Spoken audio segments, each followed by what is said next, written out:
The European Union has passed legislation to protect the rights of prisoners and those accused of a crime. And of course, we've abolished the death penalty. But the EU has not given the same amount of attention to the rights of victims of crime. Until now. This week here in Strasbourg, MEPs have been discussing measures that would ensure that victims of crime are listened to, supported and protected right across the EU. 18 months ago, the European Commission proposed a directive aiming to harmonise the different judicial systems across the EU with regard to victims' rights. Parliament's response to the Commission's plan has been led by an EPP group member from Spain, Teresa Jiménez Becerril, who has acted as rapporteur on the draft directive. For her, supporting the victims of crime is one of the reasons she became an MEP, and she knows what it's like because her brother and his wife were murdered by terrorists 14 years ago. There are 75 million of victims each year in Europe. Unfortunately, everybody can be a victim. And for me, because I'm a victim myself, I'm very involved in my country. And when I came here, I knew I had to do it, so I moved it. And I think, fortunately, we are almost finished. The issue of victims' rights has risen up the political agenda in many member states in the past few years as victims have become better organised and more vocal. As part of the process of improving the Commission's proposal, MEPs listened to many victims of crime, both individually and through support groups. Another of the motivations behind the legislation is the fact that European society is increasingly mobile in a union where internal borders have been abolished.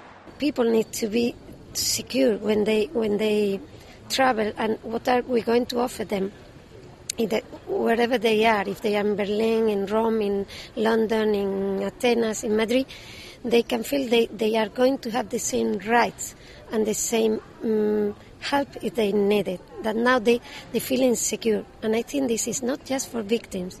This is something that improves the trust that people have in the justice system. The legislation seeks to ensure that all victims of crime will have the same minimum rights in all EU countries. Victims will also have rights concerning information, appealing against legal decisions, and access to interpretation.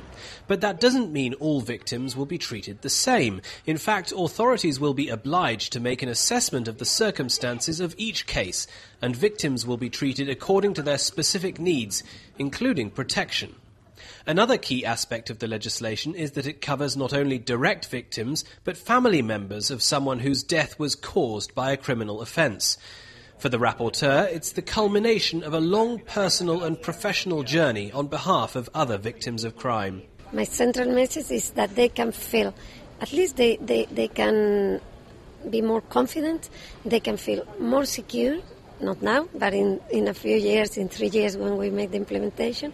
And if they go to another country, they can feel as well protected. The Commissioner for Justice and Fundamental Rights, Viviane Reding, who's a member of the EPP political family, has also made this legislation one of her priorities.